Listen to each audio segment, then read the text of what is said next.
Hello and welcome into the Hecklers Podcast. It's been quite a while since we last spoke, which means we have plenty to get into today. I am your host, Gordon Coletto, and joining me as always is my co-host, Billy. Billy, how are we feeling today? I'm feeling great. We've already done a couple of fantasy football drafts. We've got a few more left. I almost feel that crisp October, November air that's football weather. I'm not going to lie, it's got me. You know, fantasy football, the season is really in full effect for us. It's definitely starting to ramp up, and I feel like as a fan and as a wannabe GM, this is really my favorite time of the year because I have We've got not, the hope. yeah, I have not yet had to face the disappointment of the shitty roster that I've put together. And injuries have not yet ruined your season. So, which seems to That always was happen that to was you. too soon. I know, Too soon. I know. Um, All right, well, let's go ahead and dive into our first topic today. Billy, earlier this week, Dak Prescott opened the door for a potential departure from Dallas, saying, I want to be here, but when you look up all the great quarterbacks I watched play for other teams, that's not something to fear. It may be a reality for me one day. It may not be my decision. So, this is really the first time that we've heard Dak at least publicly open the door to the idea that he may not be a Cowboy for much longer. Billy, how do you see this situation resolving itself and playing out over the course of this year? I don't know. I think more than likely he signs when the season starts, but I feel 99% certain he's going to be a Cowboy next season, one way or another. So I just think this is a negotiation tactic. It's smart on his part, right? I mean, threaten Jerry Jones that, hey, I'll leave. Like, I'm good enough. I can go play somewhere else and still have the same level of success. So I think it's just a negotiation tactic, and he'll be back next season.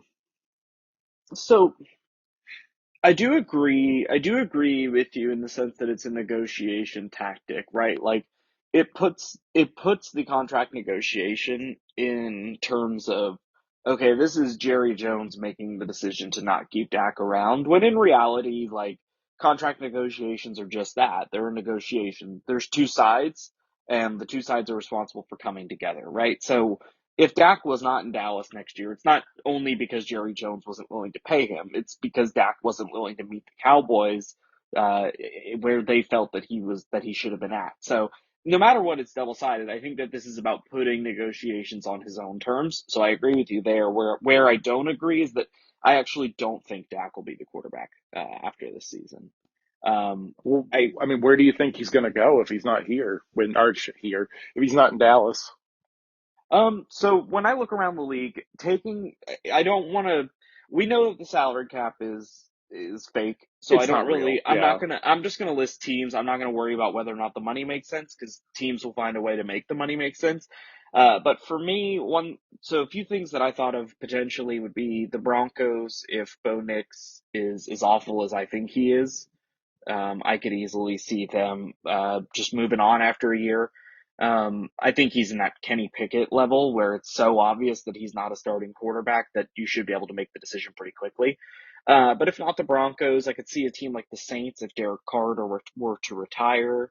I could see potentially a team in the Steelers that aren't really committed to a quarterback after this year, and are in a position to win if they can find a good quarterback to manage that team. So I could actually see several teams that I think he would be a good fit in. But the biggest thing for me is if you're the Cowboys, ask yourself what would you change about this roster right now to make yourself, an elite team. Now, obviously, you'd like to have a more stable running back position. Ezekiel Elliott, he had a good year last year for the Patriots, but he's obviously not like a top five, top 10 back anymore. But like outside of the running back position, this team should be competing for Super Bowls, and they're not. And I think when you look at it, the easiest two things to point to are Dak Prescott and McCarthy, the coach. I just think if you look at a similar team in San Francisco, who I think has an equal level of talent across the board, um, I think that the difference there is the coach. And I think they're doing more with a quarterback who is not as talented as Dak Prescott. And to me, it just, if you have to change something, it's not working. And to me, Dak Prescott is part of the reason it's not working, and McCarthy is an even bigger part. So I think a coaching change and a quarterback change would be the best thing for the franchise at the end of this year.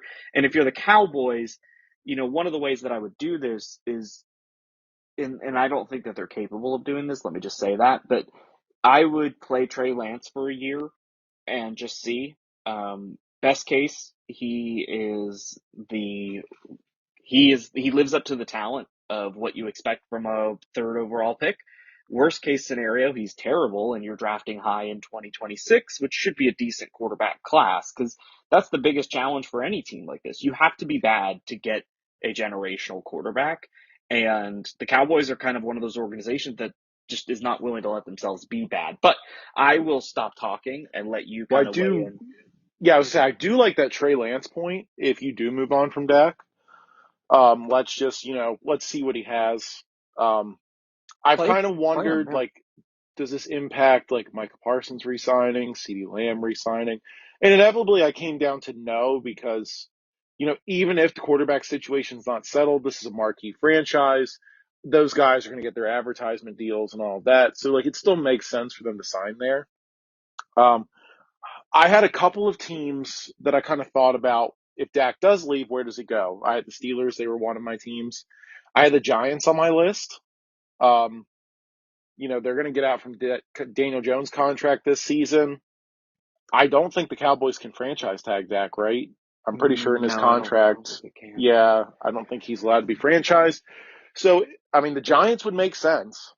And then I have kind of a wild option. So, the Cowboys, it's sort of like a sign and trade in the NBA. They sign Dak and move him to the Dolphins for Tua. I mean, but what does Tua get you?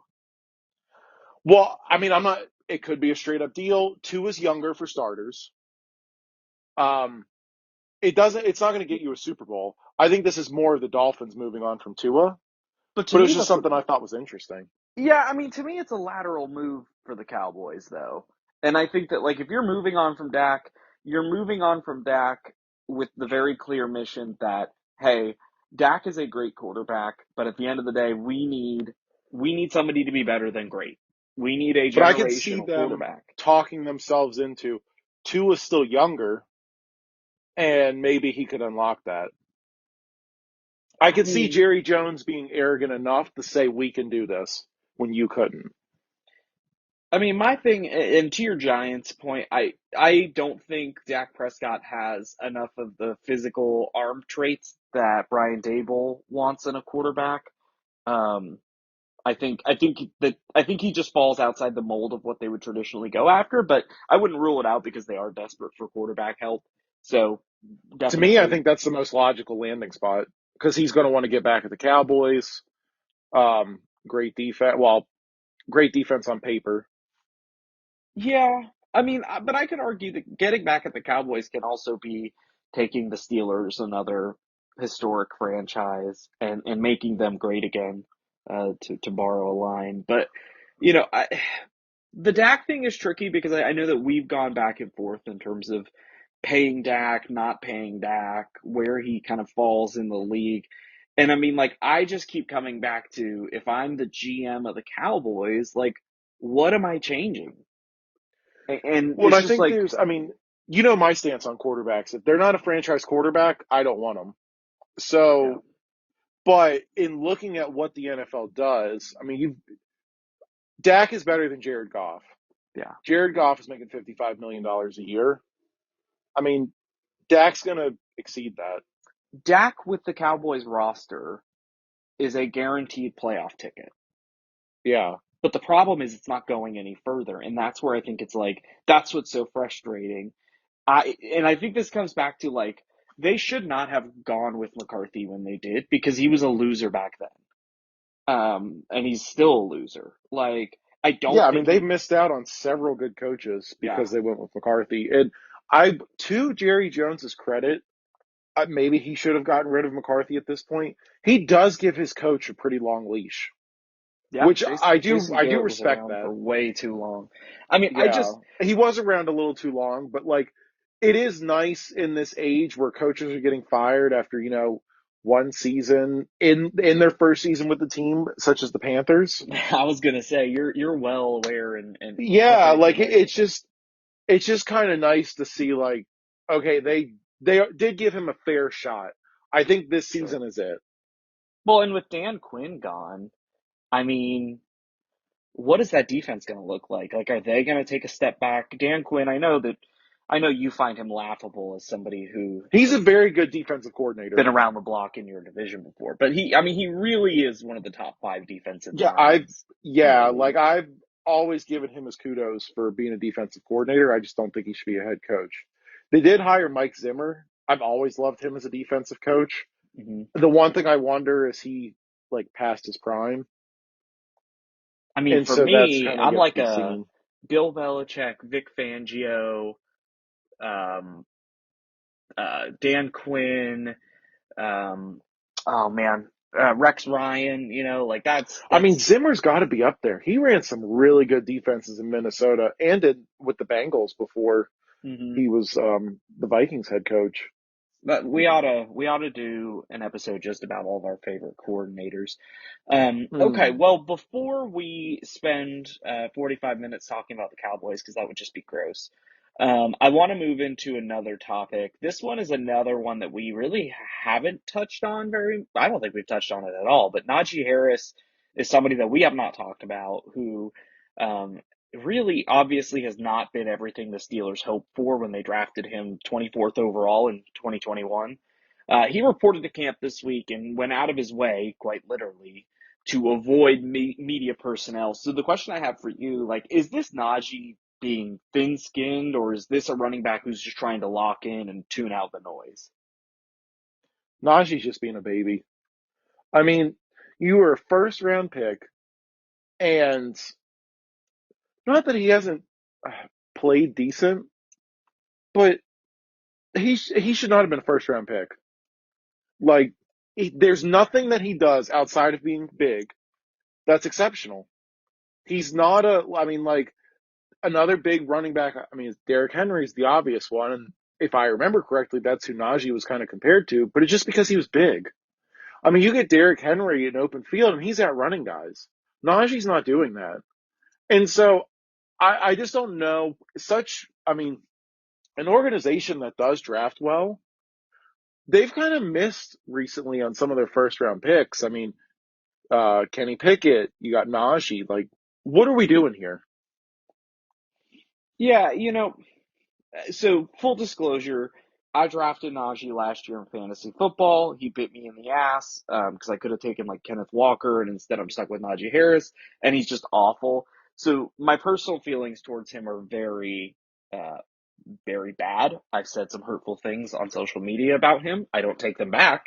Um, he's to me the problem is he doesn't have that kind of quickness to find a hole and get upfield, and he does way too much dancing around looking for a hole.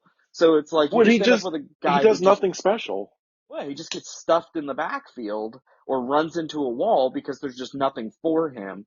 And this is a part of the larger discussion about like, oh, do you take running backs in the first round? I think you don't take these kinds of running backs in the first round. Like No, when you you got to look take someone special.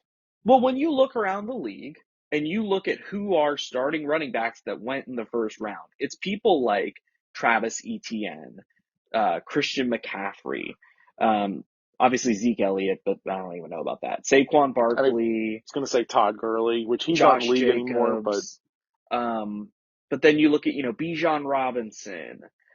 You talk about the Lions running back from last year, whose name is escaping me, Jameer Gibbs. Like yeah. these are guys who do so much more than just running the ball with power.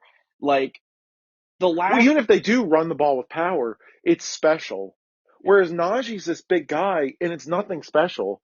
Like another big running back I was thinking of, Brandon Jacobs. He was, a later round pick. This is a big guy who just demolished anyone who was in front of him. I Mhm. don't see Najee do that on a regular basis. Yeah. So I think when you're looking at it, right, it's like, okay, your first round running backs that are primarily running backs that don't really do a ton in the passing game, right? It's basically just Saquon Barkley and Josh Jacobs. Like, so Saquon does a lot in the passing game. he does, but I think people think of him more as a runner than as a pass catching back. Like I don't think he's in the same class, obviously, as like ETN, Bijan, CMC from a receiving perspective. I may be wrong in that. I mean, but Yeah, I'm pulling up his stats just to look.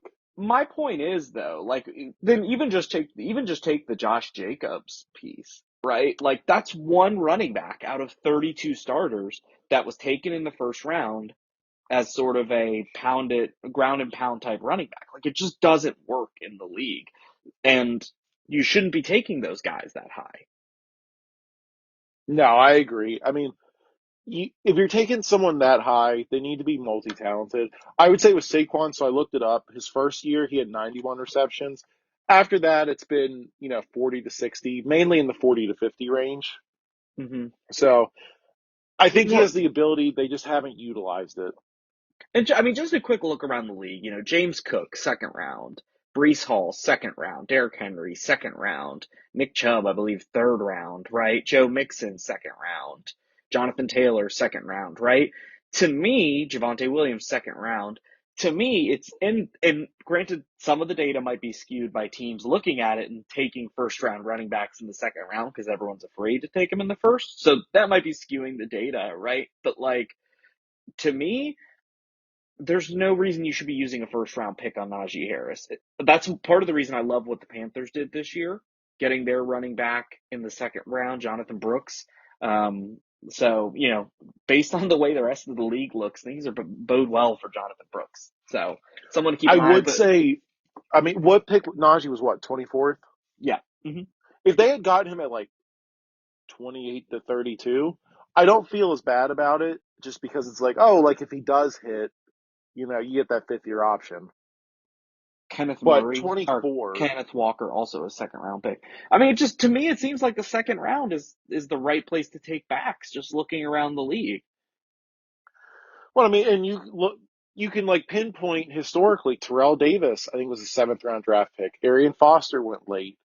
I mean, there's a lot of running backs that didn't go in the first round that ended up having good to Hall of Fame careers. In to borrow from my World of Warcraft days, in a league where you're min maxing every possible combination of players, like to spend a first round pick on a running back who is not who clearly does not have a diverse skill set is just dumb. Like it just doesn't make sense in this version of the NFL. If this Well, and I were mean, you, if you we're take if a this guy were the like, 90s, sure, but that's not how the game is played anymore. and like Derrick Henry, for instance, not spectacular in the passing game, but he's so special as a runner. And And he's I also think a that's the second big round pick. difference. Well, no, I'm saying like if Najee Harris was Derrick Henry 2.0, like we don't care that he went in the first round. Sure. Like that's what I'm saying. Like even like you can take like if you took Derrick Henry in the first round and he has the career that he did, nobody cares. Nobody is going to say, "Oh, you should have waited till the second round to take him." It's like, "Oh, you just got a Hall of Fame running back who's run for 2,000 yards in the season. Like that was a success." And Well, that's where, and like, you want the guys who are multi-talented, but if they're not, they better be, in the top 1% of what they do. very true. And I mean, what I will say for Najee is he has not had a significant passing threat to sort of play off of this whole time. And I think that definitely impacts the way the teams scheme against a running back. But Jalen Warden has been more effective in the same Well, I was circumstances. going to bring So, that up too. I mean, I mean, a guy who, he's getting outplayed. yeah, yeah, And he's a that's bum. the reality is, and he was a college free agent signing. So like not even a drafted player. So you're getting outplayed by a guy who didn't even get drafted.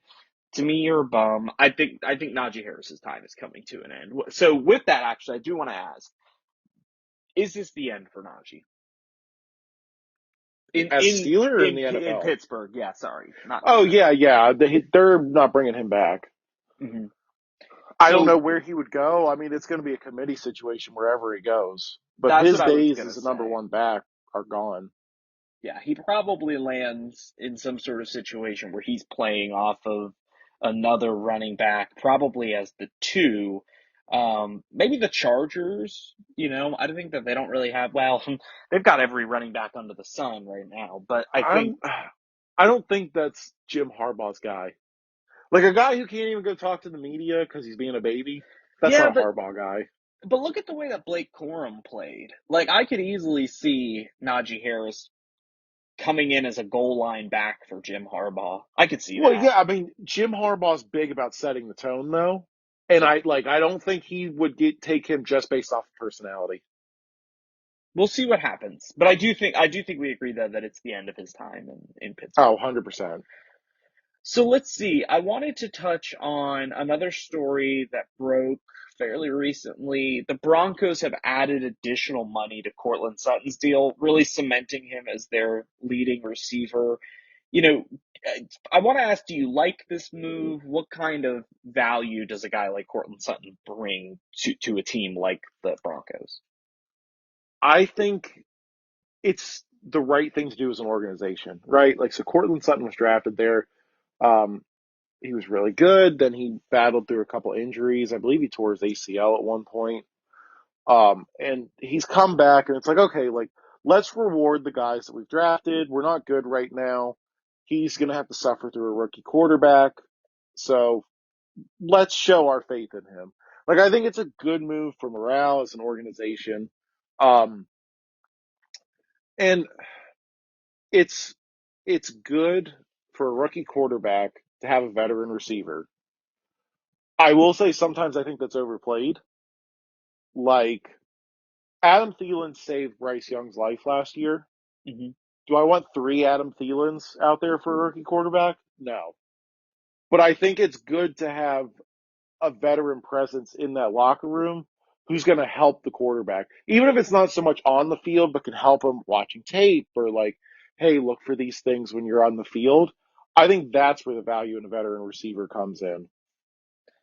So I'm going to run through Cortland Sutton's career thus far, and I want you to think about the different quarterbacks that have walked through Denver over the last couple of years. And I'm going to read some of these numbers. 2018, he had 704 yards, 4 touchdowns. 2019, 1,112 yards, 6 touchdowns. 2020, he wasn't healthy. 2021, 776 yards, 2 touchdowns. 2022, 829, 2 touchdowns. Last year, 772, 10 touchdowns, right? So the 10 is a little bit of an outlier. But what I'm seeing here is a guy that's just consistently producing, regardless of whether or not the quarterback is good, which I really like to see from one of these receivers. And I think that when you look at it, he's going to be somebody who's going to be a quarterback's friend. I think having him around to help bring up Marvin Mims, Troy Franklin, to help develop that receiving room around Bo Nix is really important. So I really like it. And as a Patriots fan, I really wanted the Patriots to go after him because I felt like he was somebody who could sort of replace Kendrick Bourne.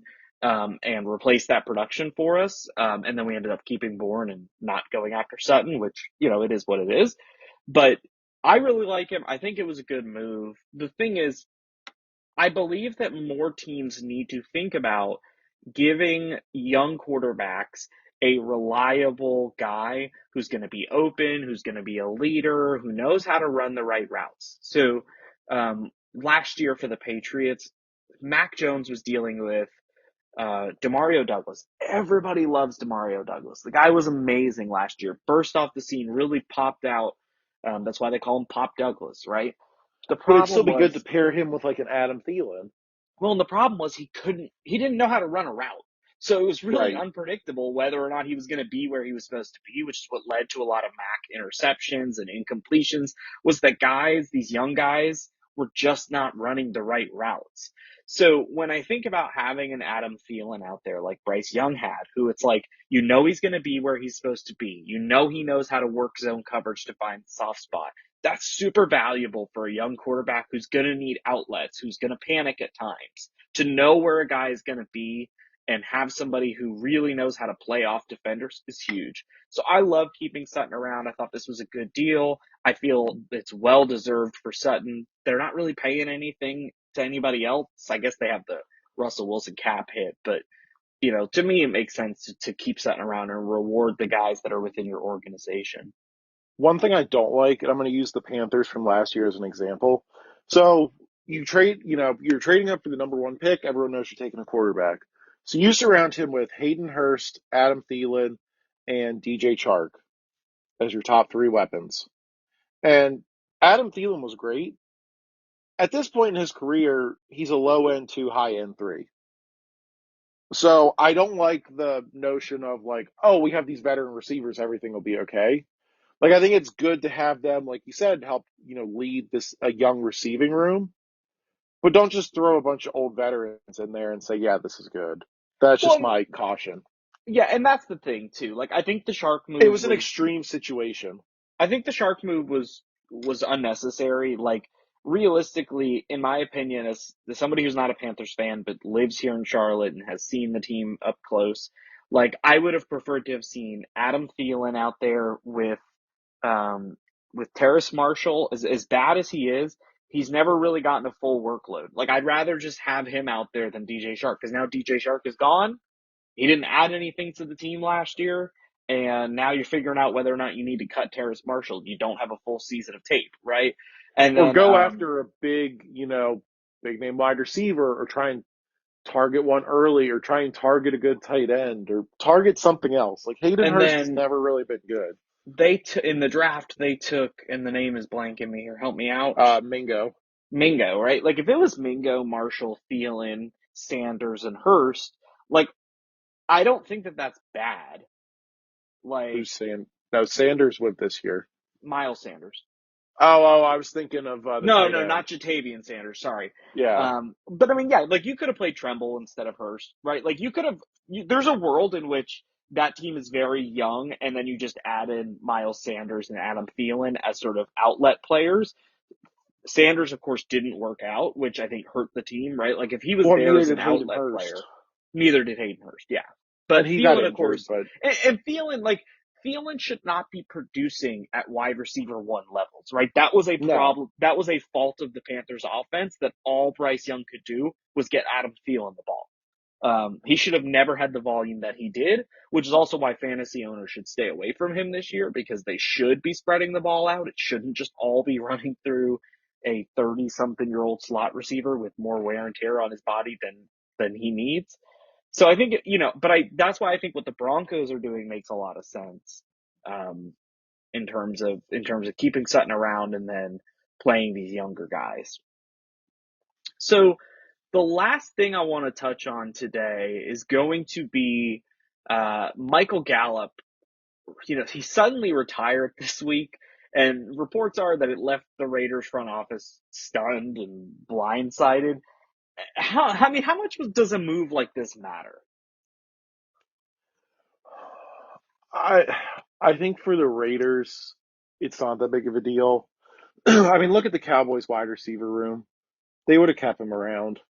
That injury he had a few years ago, he just never came back from. And I feel bad for him because those first couple years he was in the league, he was a guy, you know, he should be starting right beside CD Lamb. Like, if you had, Michael Gallup had stayed healthy, Brandon Cooks is your number three. I mean, I would take that room all day long. Mm-hmm. It's kind of like I feel bad for Gallup. Um, I don't think it impacts the Raiders that much, but Well, I think this is another one of those ones that falls in line with what we were talking about with the Panthers, where it's like, you took Trey Tucker in the third round last year. You've got Jacoby Myers. You've got Devontae Adams. You really don't need Gallup. Like, you should be playing Trey Tucker in the slot. Like, I just, again, like, that's why I don't think it's too big of a deal, because it's like, you're still sending those three guys out there. And I'm really, if I'm a Raiders fan, like I'm excited at the fact that, Brock Bowers, Devontae Adams, Jacoby Myers, Trey Tucker, like if you had a quarterback who could actually throw the ball, you'd be in great shape. So Well, and I Michael Gallup, I'm looking at his stats. He hasn't had more than 39 receptions and 445 yards since 2020. so let's talk about 2019 and 2020 with Gallup. So at that point, I would argue he's one of the most dominant complementary sort of 2, 3 receivers in the league at that point, right? The numbers are Oh, just this guy, he was a crazy. building block. Yeah. Now, the question I would ask you is in honor of Michael Gallup, who are some of the best number 2 receivers in the game today? I'll hit the two easiest ones right off the bat: Devonta Smith and Jalen Waddle. I knew you would do that because you're They're just predictable. the first ones that come to mind. We've talked about them so many times. Just I know, fantasy but football talk. like they're not fun because it's like what you're both top 10 Who's picks or something. okay? So I got mine. I have questions for number two You're gonna be receiver. mad. Do like okay? So like San Francisco, Yep. Ayuk's the number one. Oh yeah. Does Kittle count as the number two, or are we talking strictly wide We're receivers? talking strictly wide receivers for this argument. Okay. I mean, Debo is an interesting one. He brings a Mm-hmm. lot to the table. I mean, I would say like not so much as a receiver, but obviously the running ability is really exciting. T. Higgins is another obvious one. All right, Which ones do you have? here are mine. My number one, Tyler Lockett. No, Tyler Lockett. I didn't consider him because I've been thinking Jackson Smith and Jigba will take over. Well, I mean, that very well could happen. It should happen. Tyler Lockett's like 34. Like, it should happen, but it hasn't. And Tyler Lockett, we've yet to see the fall off. The guy's amazing as a number 2 to DK Metcalf, which they're like closer than a lot of 1-2s.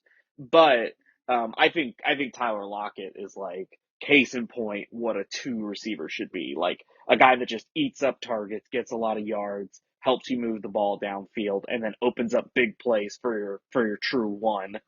The other guy that I would go with is Chris Godwin. Like the way that he's played off Mike He Evans, was on my list. the way that he's played off Mike Evans basically for their whole career together has just been amazing. Like I love that duo. I'm excited for is it Jalen McMillan who they took to be the eventual replacement to Chris Godwin. Like I love what they're doing, and I just that's a guy that I love watching. That I think is incredibly undervalued and underrated in the football world for what he's I've meant got to that team. I've got three more just thought of. Love it. So another obvious one I completely forgot about. Keenan Allen. Mm.